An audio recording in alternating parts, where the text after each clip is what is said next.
Okay, section 7.5 is area of a surface of revolution. So we've done two sections on finding the volume of a surface of revolution. We've also seen a section on arc length at this point. So it turns out that forming these solids of revolution, our experience in finding their volumes will be useful, but in terms of a formula we'll actually use, arc length is going to be useful in this section. So we consider a positive function y equals f of x, whose derivative f prime is continuous on an interval a to b. We'll define the surface area of the surface obtained by rotating the curve y equals f of x between a and b about the x-axis as s, where s is equal to the integral from a to b, 2 pi f of x times the square root of this expression here, all integrated with respect to x. Let's break this down a moment. 2 pi f of x, as we see noted above, since we're rotating about the x-axis, that's going to represent circumference. 2 pi r, we would think something like that, where f of x is now r, or the radius. We'll see that in the picture on the next page. And then this, if we remember from arc length in 7.4, is exactly our arc length formula. And arc length is often denoted L, and when it's in its integral differential form, it's dl. So this whole expression here will represent as an infinitesimal arc length of dl. So when we move a small distance on the x-axis, we get this resulting arc length from that distance on the x-axis. Another way to package this formula is in terms of y. So it might be beneficial to us. Our function might be better expressed x as a function of y. And if we're rotating about the x-axis, this can be rather convenient for us because then we just need to find the derivative of that function with respect to y. And all of this will represent our arc length. But our circumference simplifies because the distance from the x-axis is just the y value, going straight from wherever we are on the curve that's forming our solid of revolution to the x-axis is just the distance y. So that cleans up what might have been a function of x and just leaves it as the single variable y right here. Now this can be beneficial to us for two reasons. It can help us set an integral up more easily because it's easier to spot this and write it in. The other thing it could do is it could take an integral that perhaps is in this form, is very difficult to find the antiderivative for, and we could rewrite it in this form and actually more easily evaluate the integral. So there's its twofold advantages. So this is rotation about the x-axis. We'll see rotation about the y-axis halfway through, but we won't do this full derivation, or at least this full look at a picture of the situation when we do the vertical rotations. We'll just, it's 90 degrees off from what that would look like in the horizontal rotation, so, or for the vertical rotation, so we'll leave it as is. Remember, we're forming this solid of revolution by rotating this curve about the x-axis. Okay, and going from A to B, I've sort of arbitrarily picked that A is 2 and B is 5, I see here. And we think about the solid that's formed. We have this sort of contoured shape here, a three-dimensional shape that's formed from rotating this curve. We want to find the surface area of this shape. It's very different from the volume. So in order to come up with that, we think about approximating bands, just as we always have. So here's some approximating strip or band. And if we can find the surface area or the area of this band, then we can add several bands like it up until we've approximated all of them. And then in the limit and consequently the integral, we'll be able to calculate the surface area exactly. Okay, so let's go back to that single approximating band. Now we'll say that this is the ith band and it has infinitesimal area d of a sub I. Okay, it's the infinitesimal area of our ith band. So we use this infinitesimal area because we're going to think about the length on the edge of this band as being dl. And the reason that happens is to look right here. The boundary of this little band, or the edge of this band, is actually dl. It's not rectangular or straight, but we'll approximate it as such when we plug it into this formula. So what we have is more or less a cylinder, a cylindrical section, right?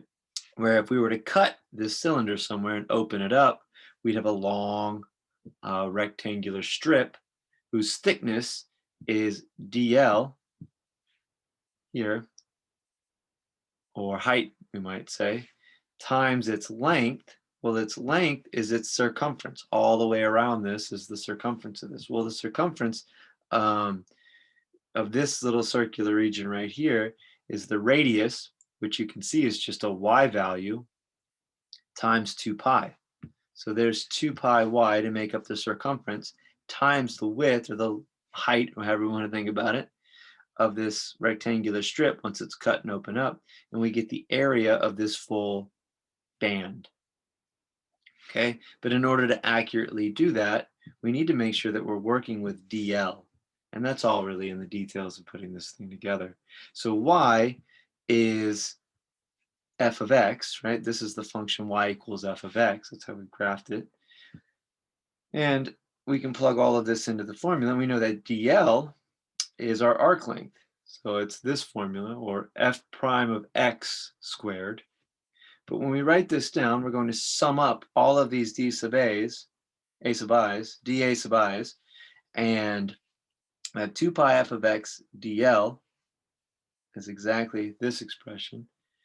And we remember that dl is our arc length formula, and that's this expression right here, where again, y prime, we've seen it more commonly written as f prime of x. We know that y prime is the derivative of some function of x, and we square it just like we do for the arc length formula.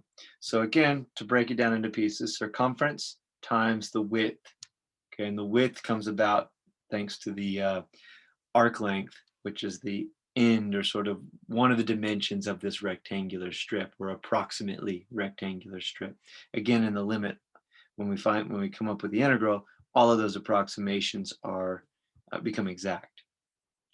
Okay, so that's a brief sketch of where it comes from. Again, it's not necessary that students be able to reproduce such a derivation, but understanding how these formulas come about can be very useful for remembering them and setting up these integrals for these problems. So let's have our simplest example to begin with. We're asked to find the area of the given surface, which is obtained by rotating the curve y equals square root of 4 minus x squared. X takes values between -1 and 1, and we're rotating about the x-axis. Okay, so we have this rotation about a horizontal axis. And sketching this region, we would realize hopefully that this is actually a circle with radius 2, but if not, we could get some kind of graphing utility to help us out. It's not quite a circle, actually, it's a semicircle, right? So we would actually continue this, and it would have intersections on the x-axis, -2 and +2, because that's what the radius of this circle is once we square both sides and put it in standard form and find its radius from that point. So we're truncated though, because we only go from -1 to 1. So we know it's only part of this semicircle. And then we're going to rotate that about the x-axis, and it's going to form this sort of bead shape or a sphere that's had the ends capped off of it right here. So anyway, we don't need to draw all that very elaborately. As always, all we really need is a nice approximating strip, or in this case, I'm going to start calling the approximating strip an approximating band. Okay, so, and we use that band to help us set up the general surface area formula to calculate this in the integral. So what we need to think about is, what's the thickness of this band? Well, it's dl, and we'll get to the details of that in a moment. And then the circumference times dl gives us the area for one of these strips. And that's exactly the type of function, general function, that we'll plug into our integral to calculate the surface area. So we have two choices. We can leave y as a function of x and let f of x be our radius, because after all, look, the radius when we rotate around this x-axis is just the y value, the distance from the x-axis. That was stated before, but now we're seeing it more clearly in a picture.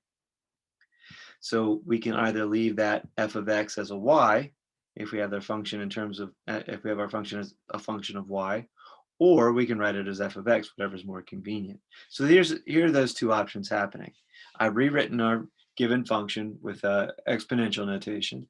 So it looks like it's probably better off to leave this in terms of uh, a function of x as we have it here. So then dl in this case is the square root of 1 plus f prime of x quantity squared dx. Okay, so that's useful. It's all in terms of x. Remember, dl is always the arc length with a dx after it. So it's basically the integrand of the arc length integral formula. And so, but our other choice is to let y just be equal to y, which again would be right here, and then have 1 plus g prime of y squared, some function of y. We'd solve all of this for x and plug in, and then write it as a function of y. Now, the problem with that is we'd have to do plus or minus square roots because we're going left and right of the y-axis right here. So that would complicate things more so than necessary. And in most of the problems you do, you won't have to write down multiple options here. I'm just leaving that here just to see it at first, just to investigate, which paths we might take through this. But since this is given as a function of x, and it doesn't seem like it's a very hard one to find a derivative for, and then add 1 plus that derivative squared, and then we'll put that underneath a radical in the formula here, we're going to go with this one. And if we get stuck, note that we can always come back on a problem and consider going the other way with functions of y and see if that gets us through an integral we might not have been able to handle. So we've already taken care of this. That's 1 plus the derivative squared under the radical dx. It's our dl portion of this integral. Now 2 pi times f of x. Well, f of x is quite straightforward. It's exactly what y is. So that's our radius, again, matching that portion of the picture. And we've got our integral fully set up as a function of y. Now it's just a matter of managing to get through this integration. Well, it looks like this turns out to be in our favor. This power of 1/2 is very useful. That matches that radical. So this 4 minus x squared, we can push underneath that radical exactly as is, because after all, to the 1/2 power and square root are the exact same operation. So we have 4 minus x squared times 1, leaving this term, 4 minus x squared times this term, which is itself to the negative 1 power. Well, that's just 1, right? Well, this is, don't forget, there's an x squared times this. So these two cancel underneath there, but that x squared remains times 1, and that's the term we get right here. Okay, then x squareds add to 0. We're just integrating the square root of 4, which is just 2. 2 pi times the antiderivative of 2, which is 2x, gives us this. And then we follow up with the details to arrive at 8 pi for our answer. Again, these integrals, a little bit different from the volume sections, can be more significant, right? This is a very difficult thing to handle sometimes. If we didn't see the algebraic trick here, if we didn't know how to combine these two things, we'd really have a lot of trouble. So you really have to see your way through. There are a couple tricks here, just like in arc length, but once you've seen the couple tricks, there's pretty much nothing to these after that. You just have to be precise and handle the algebra carefully. Okay, let's see another example. So find the area of the surface obtained by rotating the curve 9x equals y squared plus 18 for x ranging from 2 to 6 about the x-axis. So we're rotating about the x-axis still a horizontal axis of rotation, so we're still in that realm. We'll change that in the next couple examples. We have a function given to us that's not quite in terms of one variable or the other. I'd rather not try to solve for y in this function unless I have to. But the reason I don't want to right away is because if I solve for y, I'm going to have to take the square root, and then I'm going to have to do plus or minus square root. So I'm going to have two different definitions for a single curve. So if I solve for x instead, as we did right below there, now I've got it's a single expression for a single curve. Okay, and that's this curve right here. It's a parabola opening to the right, the positive direction, because that number is positive, with a vertex at an x value of 2. So 2 comma 0 is our vertex, right? That's just from the standard form of a parabola. Now it's x as a function of y instead of otherwise. So we're going from 2 to 6 on the x-axis, so that's from here to here. And we remember that this curve opens up and down, but since it's symmetric on those two legs, We really only need to think about rotating this one. Again, we don't even need to try to draw what that surface is. Notice I haven't done that. If I did, it would look something like this in blue, and we'd have this surface, which really doesn't help us set anything up, so we don't crowd our picture with it. What we want, though, is to put an approximating band on here, and there it is. Okay, so we've drawn generally somewhere within our region this approximating band, and we're going to think about the pieces. We need to find the circumference of such a band, and then the width of that band. Well, it's always going to be dl for the width. The circumference, since we're rotating about the x-axis, is exactly our y value, our distance from the x-axis to the curve. So y is the radius. And since we've already got our function in terms of y, or as written over here, x is a function of y, then maybe we just leave this as y. Our radius will be y exactly.